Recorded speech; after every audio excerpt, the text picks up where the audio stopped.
Imagine absolute silence.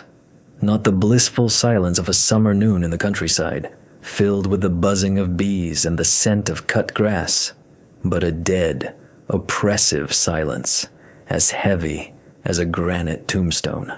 The 22nd of November, 1942. Somewhere deep beneath meters of shattered concrete, twisted rebar, and frozen earth, in the very heart of agonizing Stalingrad, this is the silence that reigns. Here, in this concrete tomb that just 3 days ago was an ordinary factory cellar for storing tools, time hasn't just stopped. It has died. It has thickened into a cold, motionless, viscous mass, saturated with the smell of cement dust, old blood, and a primal animal fear. In this crypt, built by war itself, 2 men are buried alive. 2 men whose sole purpose in life, just 72 hours ago in that past, almost forgotten reality, was to methodically and cold-bloodedly destroy each other. Now, their vast, blazing world has shrunk to the size of this dark, damp pit, roughly 4 paces long and 3 wide. The only source of light, the only calendar, and the only clock is a single beam, as thin as a surgeon's scalpel, piercing through the unimaginable rubble above their heads. This beam crawls slowly, inexorably, across the rough concrete wall, measuring not hours, but the circles of hell they endure in deafening silence.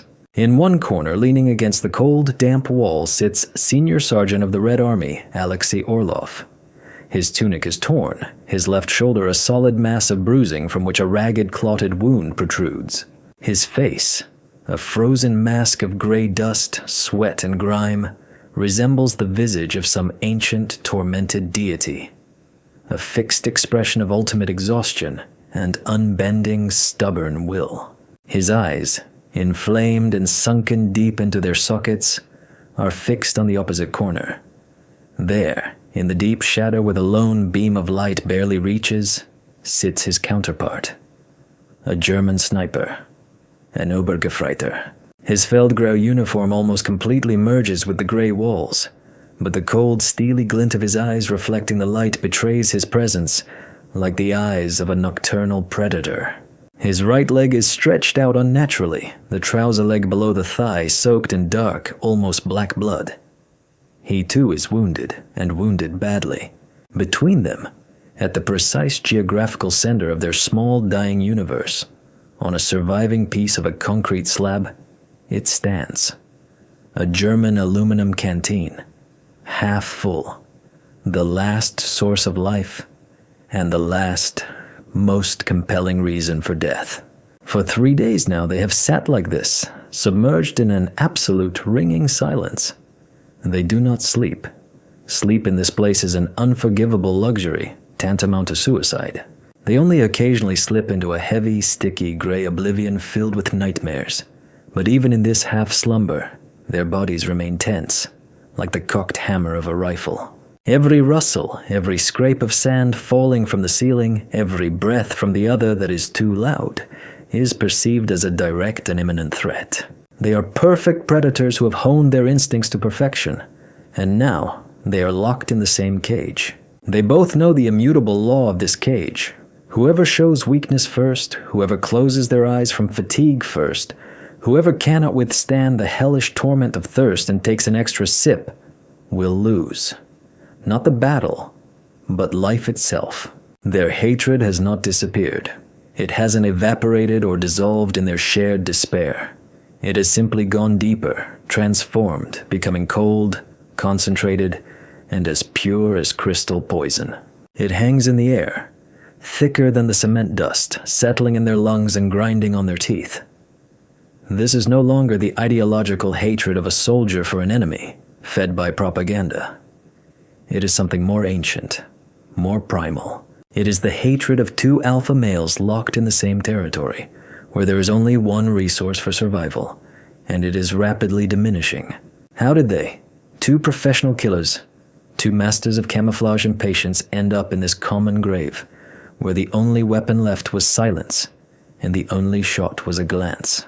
To understand this, to grasp the full depth of the tragedy and cruel irony of their situation, we must go back 3 days, to that cold, damp, November dawn, when their world was still filled with the deafening sounds of war, not the dead silence of their shared crypt. The 19th of November, 1942. A cold wind, piercing to the bone, roamed the ruins of Stalingrad like a restless spirit.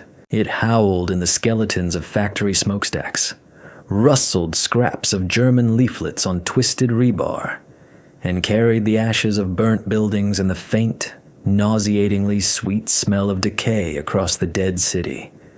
A smell it seemed impossible to get used to. This city had long ceased to be a city. It had become a monstrous, surreal labyrinth of shattered bricks, twisted metal, and frozen, frost-covered bodies. Here, in the ruins of the Red October steel factory, a separate, particularly brutal war was being waged. A war not for kilometers of the front, but for meters of ground. For every surviving wall, for every stairwell, for every pile of bricks that could serve as cover from the ever-present death. Senior Sergeant Alexei Orlov moved through this labyrinth like a ghost, a shadow. He was a born scout, and his elements were shadows and silence. Over the past 2 bloody months, he had learned to read this dead city like an open book. He knew where a rusty sheet of roofing iron would creak treacherously underfoot, where a rotten ceiling beam might collapse, where it was best to freeze for 10, 20 minutes and merge with a gray concrete wall, becoming an inanimate stone. But today, he had a special task, a special hunt. His target was not just a group of submachine gunners or a camouflage machine gun nest. He was tracking a cuckoo. That was the crude, poetry-less frontline slang for a sniper. But this one was special. For a whole week, he had held an entire sector in a dead, icy grip of fear. He shot without missing from a monstrous, almost unimaginable distance, always choosing the most important targets: commanders, signalmen, medics dragging the wounded. He wasn't just a soldier. He was an artist of death, and these ruins were his grim canvas. In the last 3 days, Alexei had lost 2 comrades from his scout platoon. First a young lieutenant, and then his best friend Sergeant Mitka, who was from his hometown. Both were taken down by this cuckoo with a single, precise shot to the head. And now for Alexei, it was personal. This was no longer a combat mission assigned by a commander. This was a vendetta. Alexei had barely slept or eaten for the last 24 hours. Hunger was his constant companion, a dull, aching feeling in his stomach that he had long grown accustomed to and learned to ignore. But now, he didn't notice it at all. His entire being, every cell in his body, was focused on the hunt. For hours he lay motionless in a frozen shell crater, peering into every breach, every dark window of the ruined building opposite, studying the play of light and shadow that could give the enemy away. He knew, a sniper is, above all, patience honed to an absolute. And to defeat him, one had to become even more patient, to become a waiting stone himself. That evening before setting out, he took a small worn white photograph, folded in 4, from a hidden pocket in his tunic. On it smiled his wife Anna and his little fair-haired daughter Katyusha, whom he had seen only once, a year and a half ago, during a short leave. He looked at their dear, infinitely distant faces, trying to memorize every feature, and whispered with parched lips, "I'll be back. Do you hear me, Anya? I will definitely be back." This was his ritual, his personal prayer, his anchor that kept him from dissolving in this hell, from turning into a mere beast driven only by instincts of hatred and survival. He had to survive to see them again, to hold them. At that very moment, some 500 or 600 meters, about 550 to 650 yards, away from Alexei, on the 4th half-demolished floor of a surviving factory building, in his perfectly equipped nest, lay Obergefreiter Klaus Richter. He was 22 years old. Before the war, he had been a philology student at the ancient Heidelberg University, engrossed in Rilke's poetry and dreaming of becoming a professor of literature. Now, ballistics was his poetry, and the cold, passionless optics of a Carl Zeiss scope were his muse. He was one of the best graduates of the elite sniper school in Zosen. He felt no burning hatred for the enemy. He felt only the cold thrill of the hunter and a deep intellectual satisfaction from a perfectly executed job. For him, every shot was the solution to a complex mathematical equation, with variables of distance, wind speed and direction, humidity, and target movement. He despised the dirty, chaotic trench war, considering it the domain of brainless butchers. His war was clean, precise, and, in its own way, elegant. He was a surgeon, removing a cancerous tumor from a safe distance without touching it with a scalpel. Klaus was also hungry, but unlike Alexei, he had tactical Coca-Cola chocolate in a round metal tin, a powerful stimulant with caffeine that helped him maintain extreme concentration for hours. He slowly chewed the bitter, tart chocolate, washing it down with a small sip of water from his aluminum canteen, and methodically, sector by sector, scanned the ruins through the eyepiece of his trusty Carabiner 98K.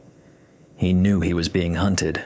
He could feel it in the changed, more cautious behavior of the Russian soldiers. They had begun moving in short, quick dashes, not sticking their heads out of cover unnecessarily. This meant that somewhere out there, in these gray, lifeless ruins, another lone hunter like himself was roaming. This thought didn't frighten him. It only spurred him on, adding a sharp edge to their deadly game. This was the highest form of a duel, a contest not just of marksmen, but of minds, wills, and patience.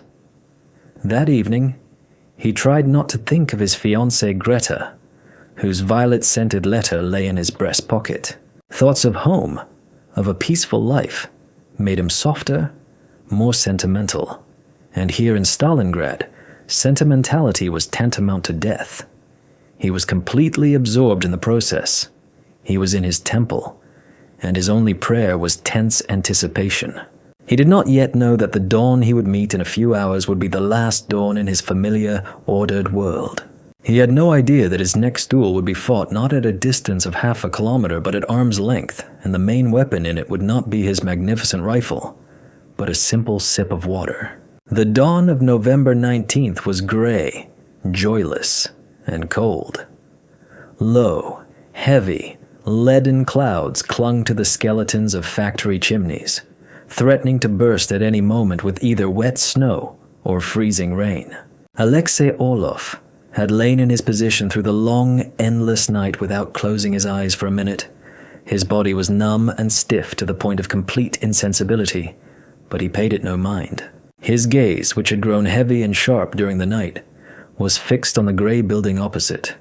And then, as the first, dimmest, and weakest rays of sun broke through the veil of clouds and touched the ruins, he saw it. It was an almost imperceptible, fleeting movement that only an equally experienced hunter could have noticed. On the 4th floor, in a dark breach in the wall, something faintly glinted for a split second. A glint from the lens of a telescopic sight. The sniper had given himself away. A stupid, unforgivable mistake for a novice, or an overconfident professional.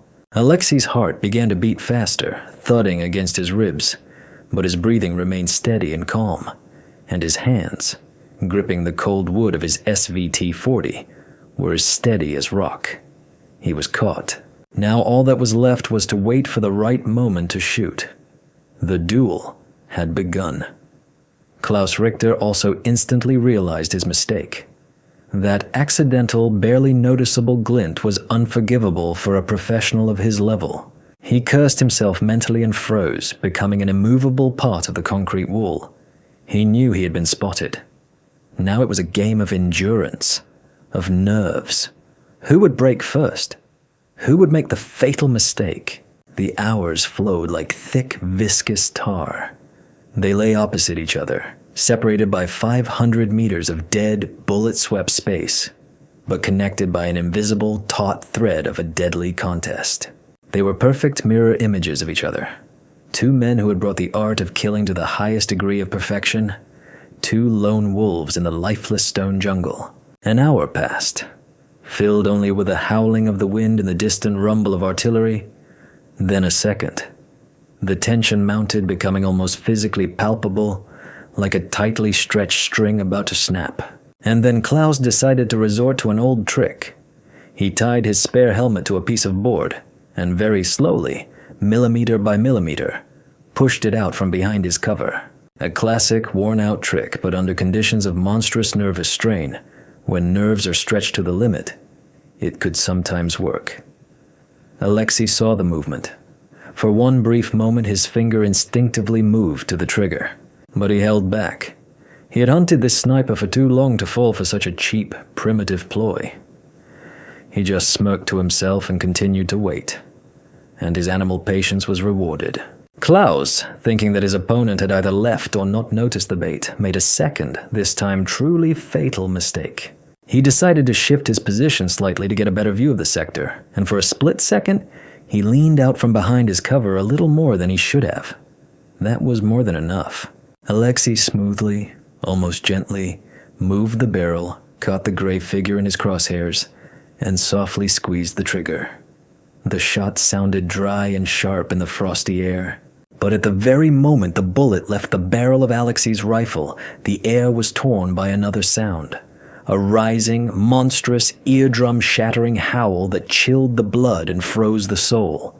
A sound that everyone in Stalingrad knew, from the general to the last soldier.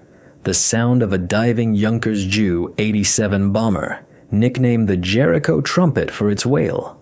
Alexei's bullet hit Klaus squarely in the thigh, shattering the bone into tiny fragments. The pain was blinding, white, unbearable. But his scream was caught in his throat because at that same instant, the earth shook from a monstrous impact. The world for both of them turned into a deafening roar, impenetrable darkness, and chaos. A 500-kilogram, roughly 100-pound, high-explosive aerial bomb had hit the building where Alexei was located. The flimsy floors collapsed like a house of cards, dragging him down into a hell of concrete, fire, dust, and twisted metal. He lost consciousness in midair, and his last thought flashing through his fading mind was a single word. Got him. Klaus, too, sank into oblivion. The shockwave threw him from the 4th floor like a rag doll, and he fell along with the debris of his cover. When Alexei came to, the first thing he felt was a sharp, throbbing pain in his left shoulder and a monstrous weight on his chest that made it hard to breathe. He struggled to open his eyes, but all around was absolute, impenetrable, velvety darkness. The air was thick and heavy with cement dust, making it almost impossible to breathe. He tried to move and realized with horror that he was trapped, but, thankfully, not crushed completely. There was a small space above him, a kind of air pocket. He was alive. Gradually, his eyes began to adjust to the darkness.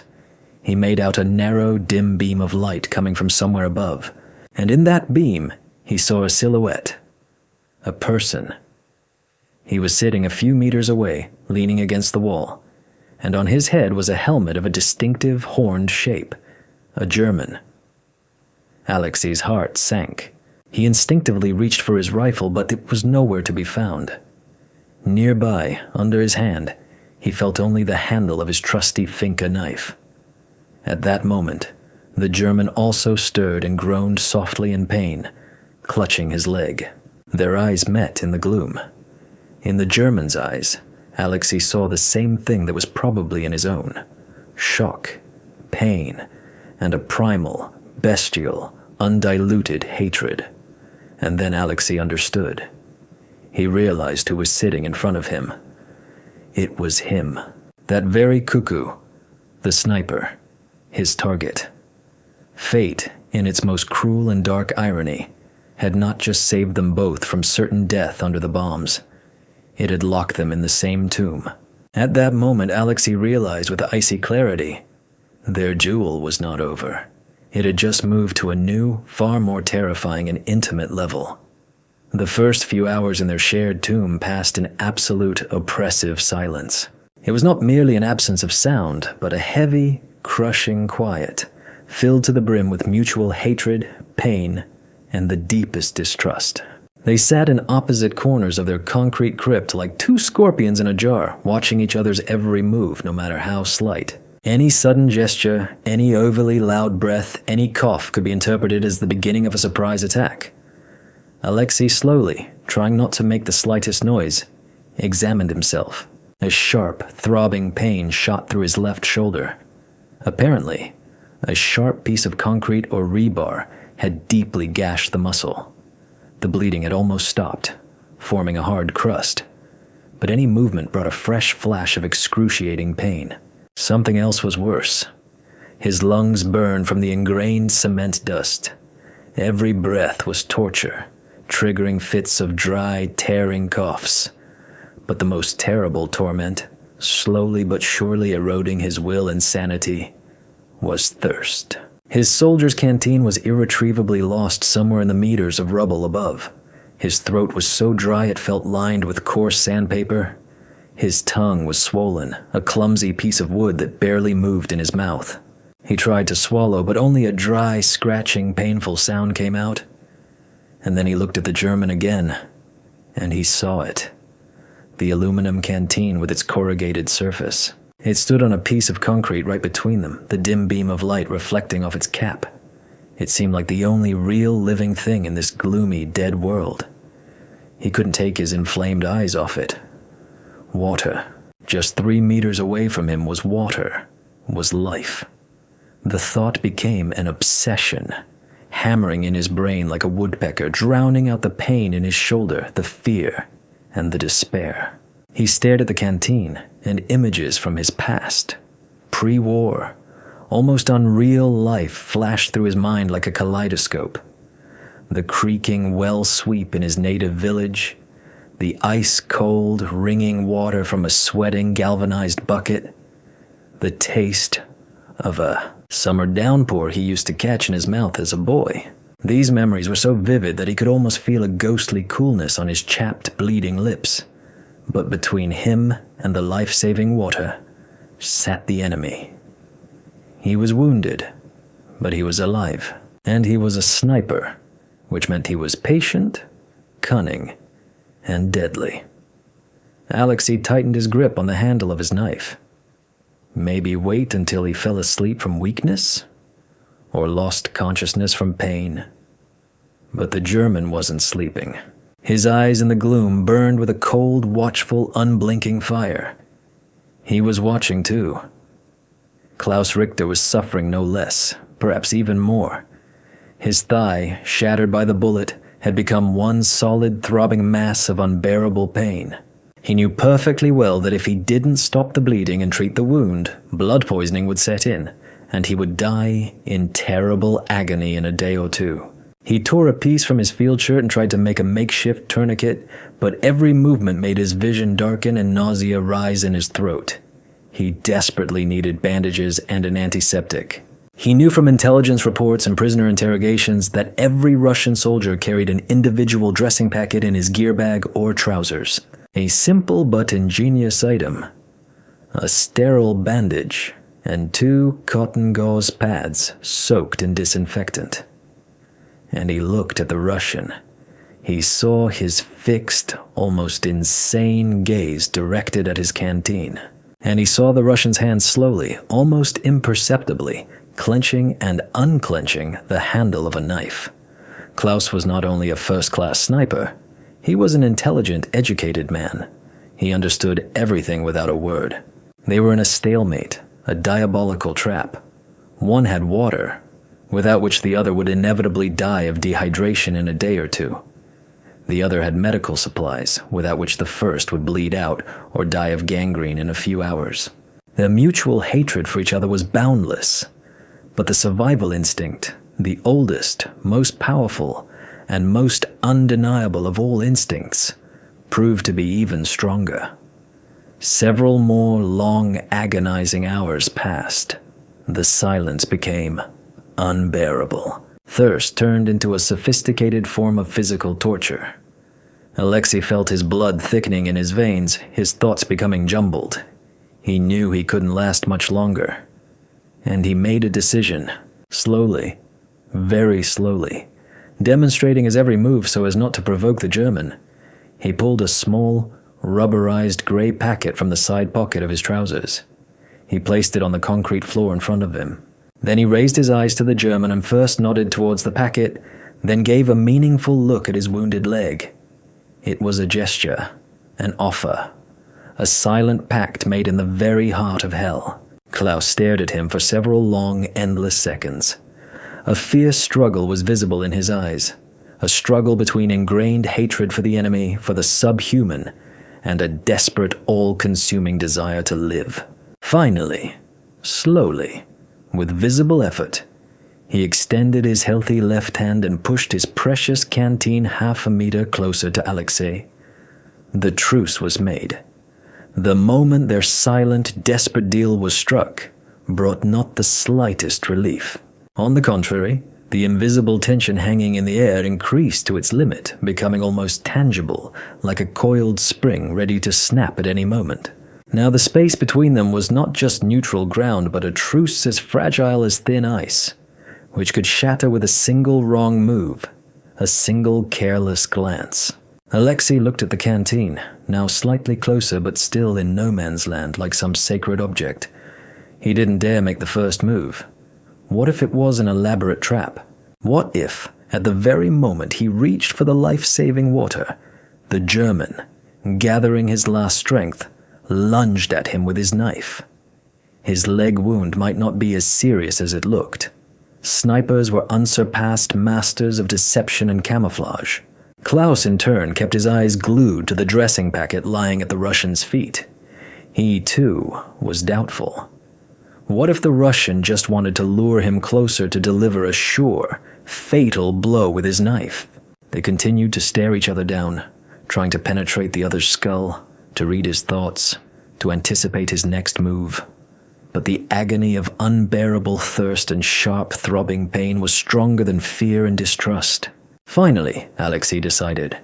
He gently pushed the dressing packet away from himself so that it rolled across the smooth concrete floor and stopped exactly halfway between them. Then, keeping his eyes on the German, he lay on his stomach and slowly, like a wounded snake, began to crawl forward. Every centimeter of this journey was an immense effort. The pain in his wounded shoulder flared with a new, unbearable intensity, but he paid it no attention. His entire being, his entire will, was focused on a single goal: the canteen.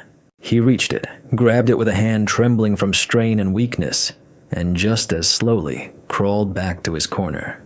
His heart was pounding wildly in his chest, its beats echoing in his temples. He had won. This was his first, most important victory in this new, terrifying, silent war. He struggled to unscrew the tight cap. In the dead silence of the cellar, the sound seemed louder than any artillery shot. He brought the canteen to his lips and took the first, smallest, most cautious sip. Water. Ordinary, slightly warm water with a faint, metallic taste. But to him, at that moment, it was the nectar of the gods, the elixir of life. It seared his parched, inflamed throat like a stream of fire, but it was a life-giving, blessed pain. He took another sip, then another, forcing himself to stop with inhuman effort, savoring every precious drop. He drank, and tears streamed down his dirty, unshaven cheeks. Now it was Klaus's turn. Wincing in pain and propping himself up on his hands, he crawled to the dressing packet, grabbed it, and returned to his spot. His hands trembled noticeably as he tore open the tough, rubberized cover. He took out the sterile bandage and 2 cotton gauze pads. He tied the bandage tightly around his thigh above the wound to reduce the bleeding. Then he applied a soft, antiseptic-soaked pad to the wound itself and secured it with the rest of the bandage. He felt relief almost immediately. The throbbing pain subsided a little, turning into a dull ache. He slumped back against the wall, exhausted, and closed his eyes, breathing heavily and raggedly. They had survived. They had both made their move in this devilish game of chess, and for now, the game had ended in a draw. They had not become any less enemies. But now, in addition to their all-consuming hatred, something else connected them.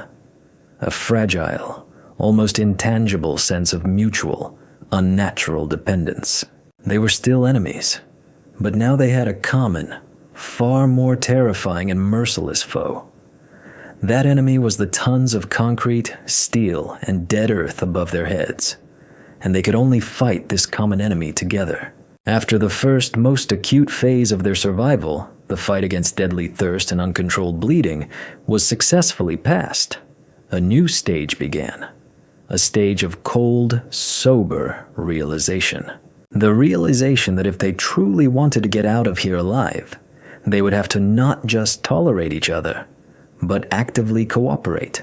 But how can you cooperate with someone you wanted to kill just yesterday, and will be obliged to kill without the slightest hesitation if, by some miracle, you manage to get to the surface? This unspoken but clear question hung silently in the stale, heavy air of their cellar. Their first victory was tactical, but strategically they were still in a completely losing position. The canteen was less than half full of water. There was no food at all. And most importantly, they didn't know if anyone was even looking for them. Another day passed, or maybe two. In their subterranean, gloomy world, time had lost its usual linear course. It was measured not in hours and minutes, but in pangs of acute hunger, short periods of anxious oblivion, and the slow, inexorable movement of the lone beam of light across the concrete wall. They had created their own primitive primordial empire, based on strict, though unspoken laws. Their territory was clearly and silently divided. The left corner of the cellar belonged to Alexei, the right to Klaus. The neutral strip in the middle was the sacred place for the canteen. They drank in strict rotation, taking exactly 2 small, measured sips under the other's watchful, attentive gaze. Every morning, when the beam of light fell on a specific, pre-agreed stone in the wall, they would begin their work. They tried to clear the rubble from the side that seemed least stable. It was a Sisyphean, exhausting task. With their bare hands, they moved small stones and pieces of concrete, passing them to each other in a chain and carefully stacking them in the far corner of the cellar. They moved slowly, smoothly, conserving precious energy and calories. Alexei, despite his wounded shoulder, worked with his healthy right hand, while Klaus, unable to stand, cleared the rubble while sitting, reaching as far as he could. They still did not speak. Their communication was reduced to a primitive set of gestures and guttural sounds. A short nod meant, "Yes," or "I agree." A sharp guttural sound from the chest meant, "Careful, it might collapse."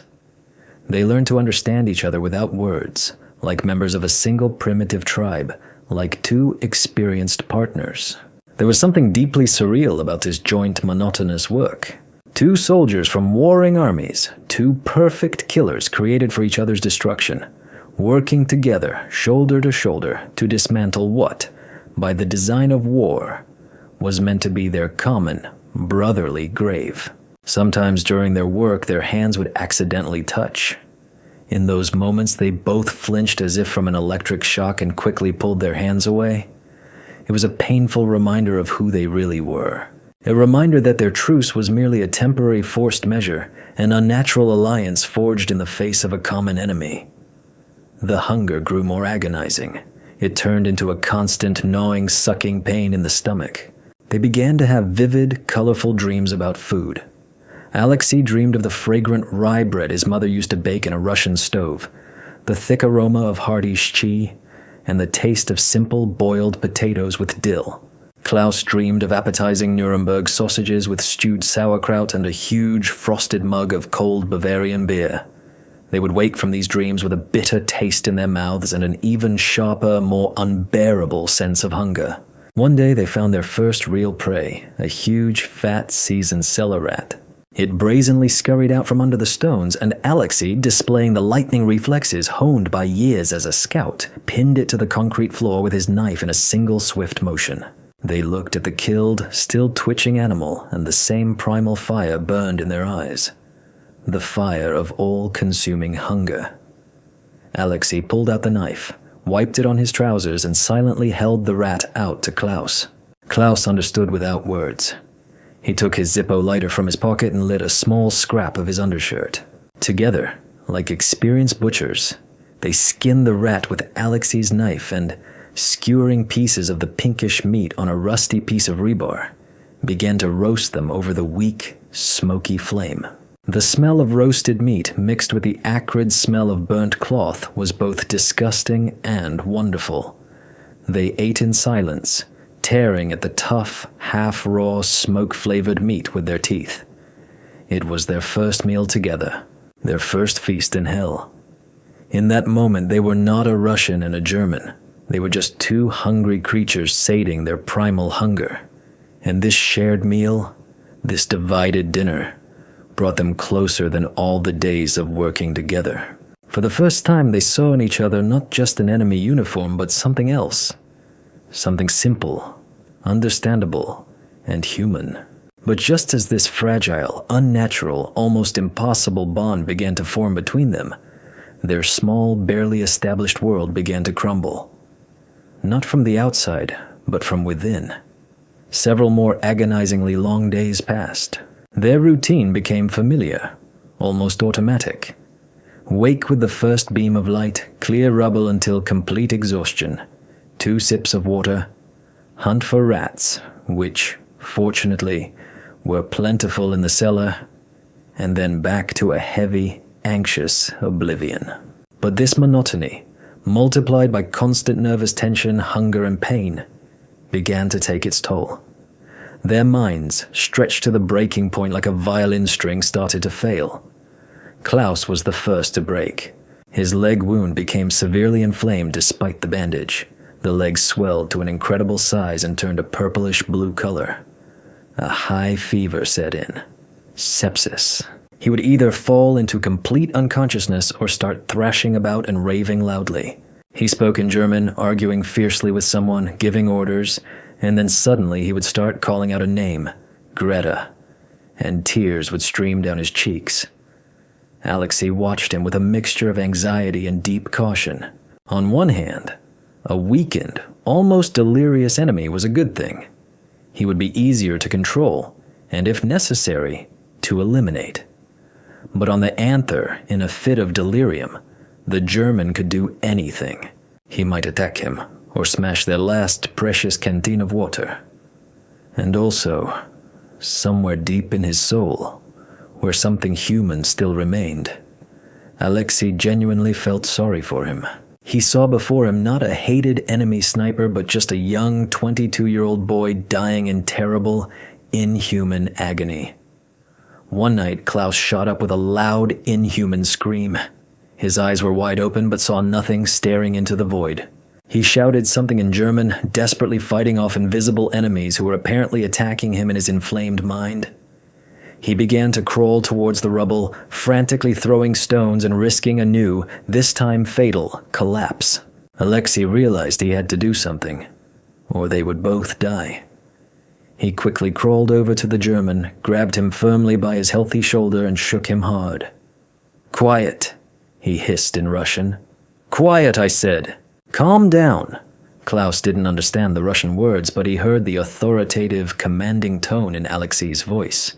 He froze and looked at Alexei with a now quite lucid, tormented gaze. The fever had temporarily subsided, leaving behind only a terrible weakness. He was breathing heavily, tears streaming down his face. "Greta," he whispered with his lips alone. Alexei didn't know who Greta was, but he understood that this name was very important to the German. He silently let him go and returned to his corner. This nightly incident significantly changed their relationship. Klaus realized that the Russian hadn't taken advantage of his complete helplessness. He could have easily killed him in his delirium, but he didn't. Alexei, in turn, saw in this cold, calculating, and ruthless killer an ordinary person, capable of suffering fear and love. Their silence became different. There was less hatred in it and more a strange, silent understanding. The next day, Klaus made a reciprocal, symbolic gesture. He took a small, worn harmonica from his breast pocket. He looked at it for a long time, as if hesitating, then slowly brought it to his lips. Quiet, incredibly sad sounds of an old German folk song, Lily Marleen, filled the cellar. It was a simple, unpretentious melody, but in that dead, tomb-like silence, it sounded like the music of angels. It spoke of love, of separation, of a home left behind, and of a faint hope for reunion. Alexei listened, holding his breath. He didn't know the song, but its poignant, melancholic beauty pierced him to the soul. He closed his eyes and once again so clearly and distinctly saw the face of his wife, Anna, and his laughing daughter, Katyusha. Music became their new, universal language that required no translation. It spoke of what they had in common, an unbearable longing for home, a lost, peaceful life, and the fear of never seeing their loved ones again.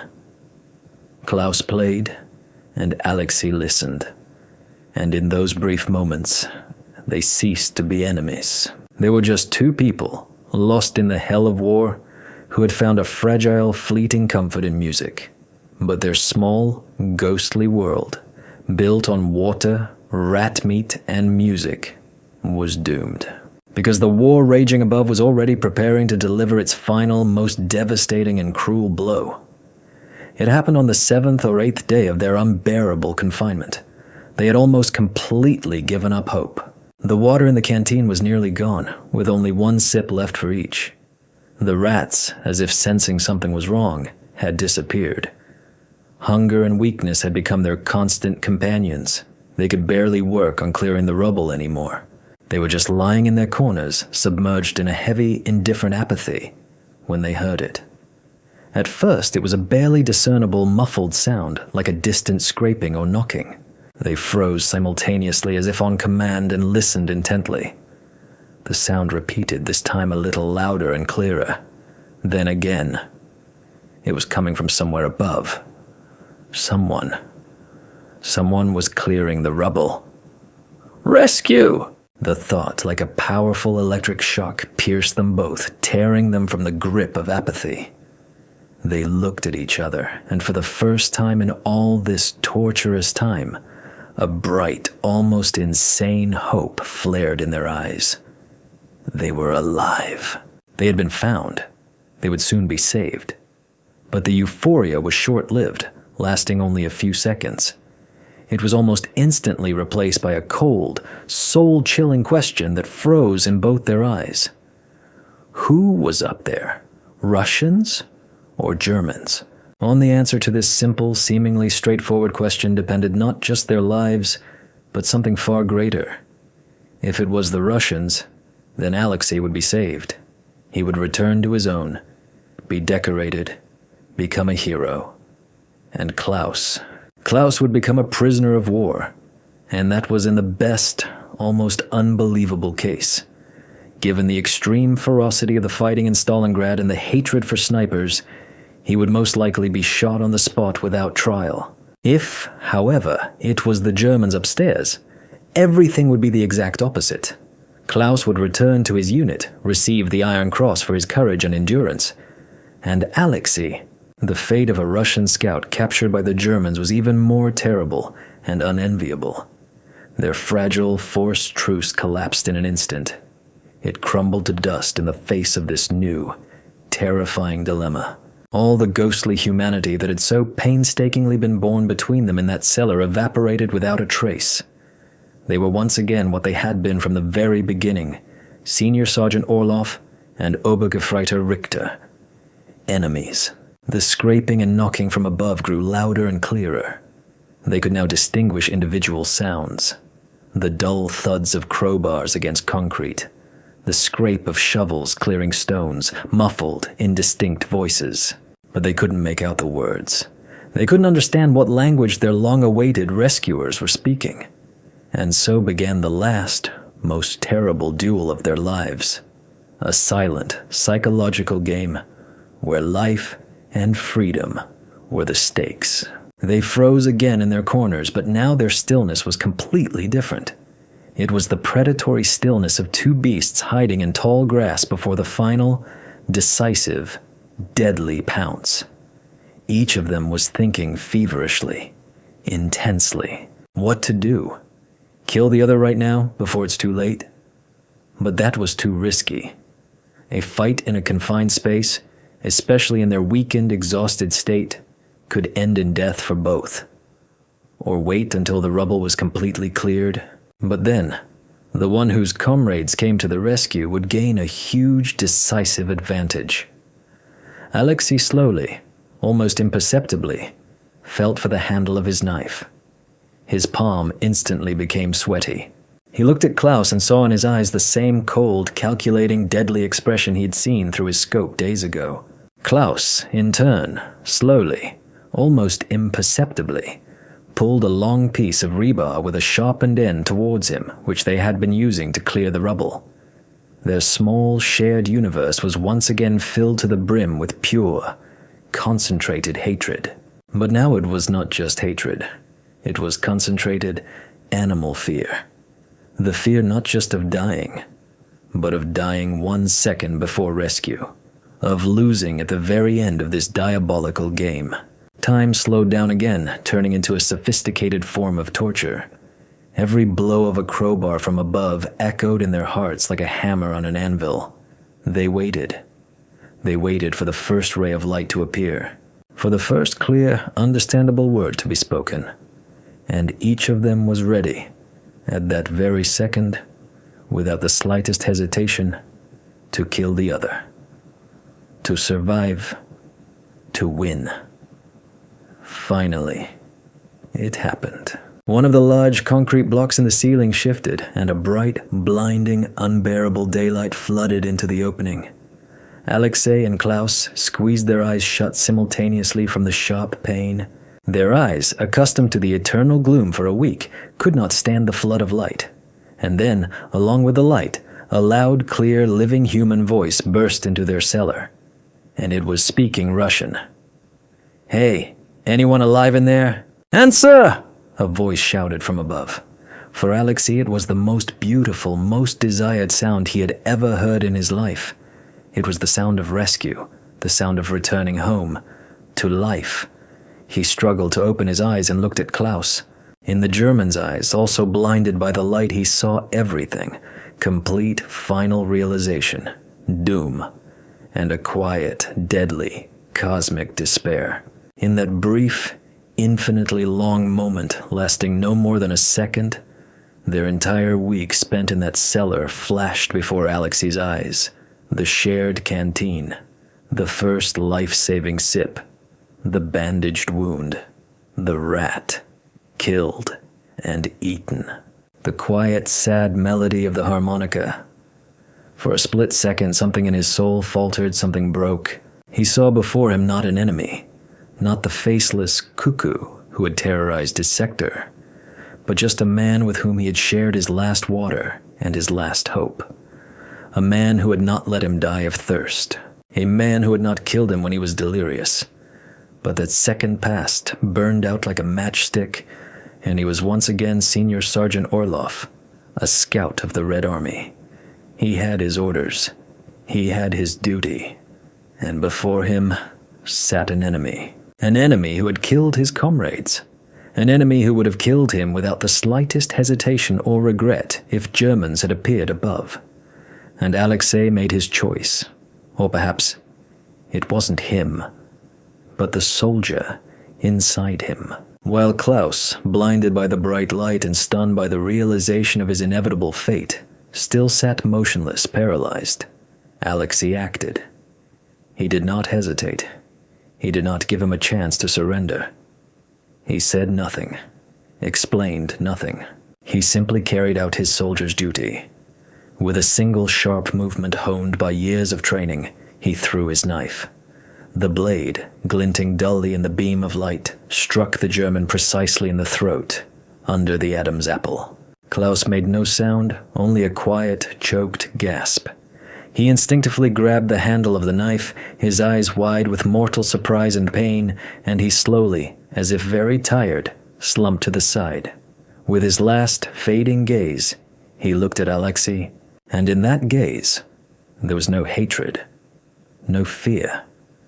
There was only a quiet, bitter, childlike bewilderment. At that very moment, the rubble was finally cleared, and 2 Soviet soldiers in dusty, padded jackets jumped down into the wide opening.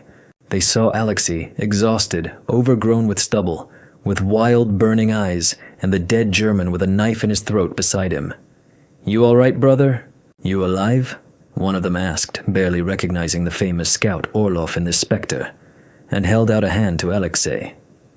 Alexei nodded silently, unable to utter a word. He looked at his own hand, the one that had just thrown the knife. It was not trembling. He looked at Klaus's lifeless body and felt nothing. No joy of victory, no triumph, not even a pang of conscience. Only emptiness. A vast, ice-cold, ringing void. He was saved, but the price of that salvation was terrible. The truth of what had really happened in that cellar died with the German sniper, and it remained forever buried under the ruins of the Red October factory. Alexei Orlov was carried to the surface. After a week spent in eternal darkness, the bright daylight seemed unbearable. It cut his eyes, making them water. The air, despite the acrid smell of burning and gunpowder, was incredibly fresh and intoxicating after the stale, musty atmosphere of the cellar. He was immediately surrounded by his comrades. They clapped him on the shoulder, shook him, stuck a lit cigarette in his hand, and offered him an aluminum mug of spirits.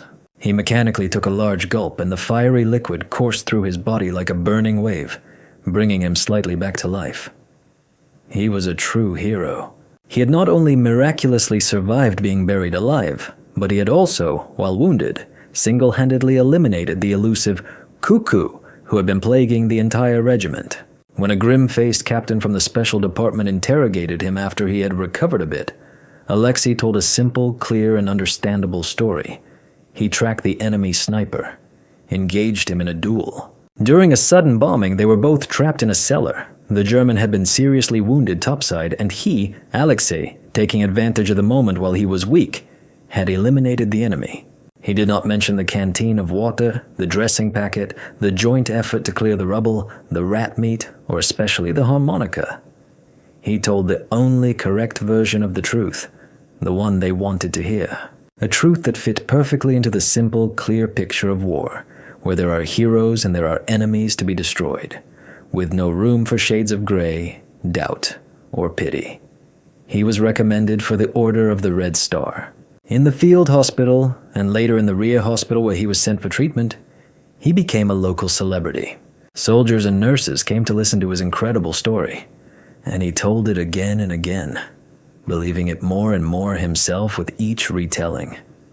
He had almost convinced himself that it had all happened that way, that there had been no long agonizing hours of a silent truce, that there had not been that last bewildered look in the eyes of the dying German. But sometimes, at night, he would wake up in a cold, clammy sweat. He had the same recurring dream. He is sitting in a dark, damp cellar, and opposite him sits the German. And the German says nothing. He just looks at him with his light, sad eyes and quietly plays his small harmonica. And that simple, unbearably sad melody haunted Alexei for the rest of his days. He fought through the entire war. He was wounded twice more, but he survived. He made it all the way to Berlin.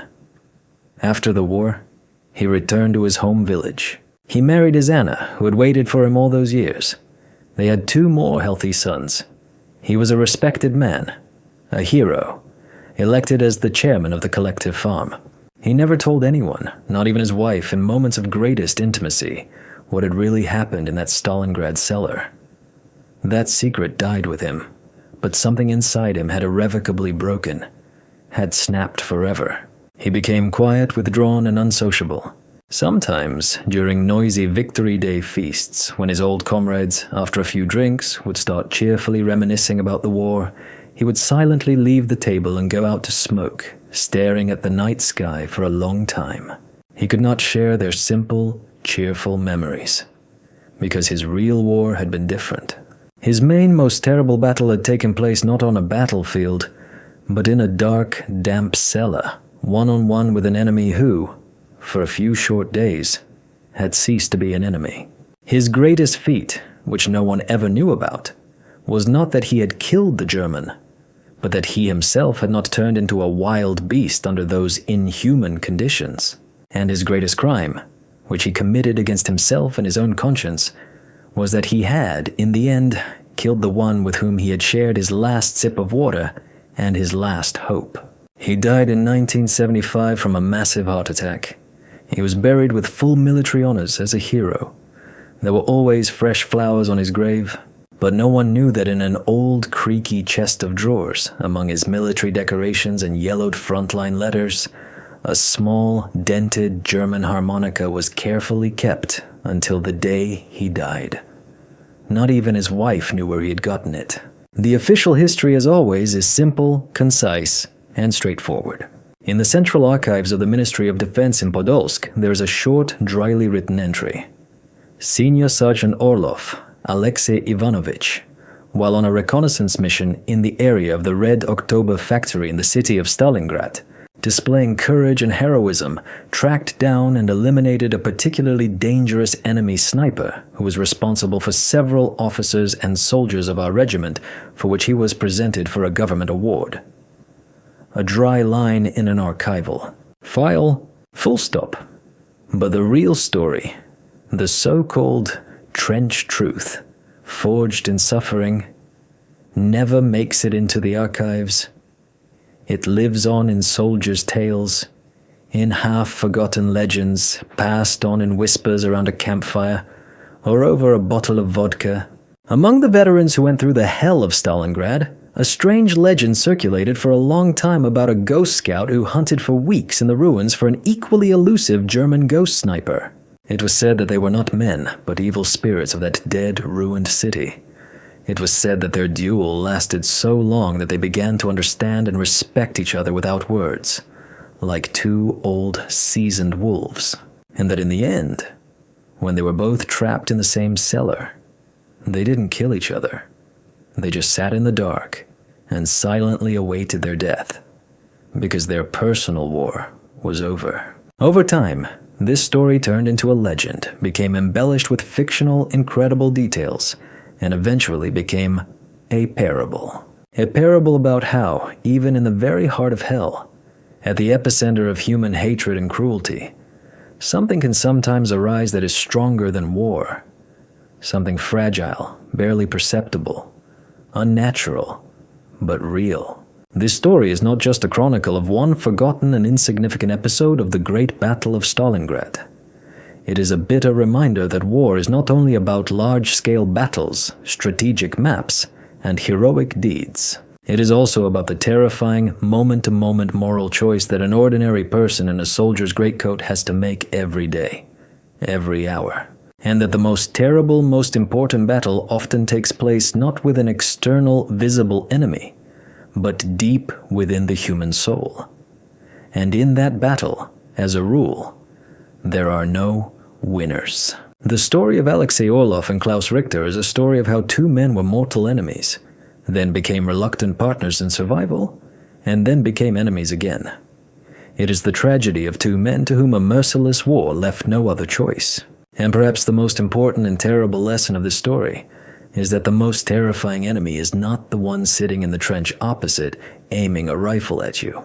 It is the one that makes you kill without hesitation, a person with whom you shared your last sip of water just an hour ago.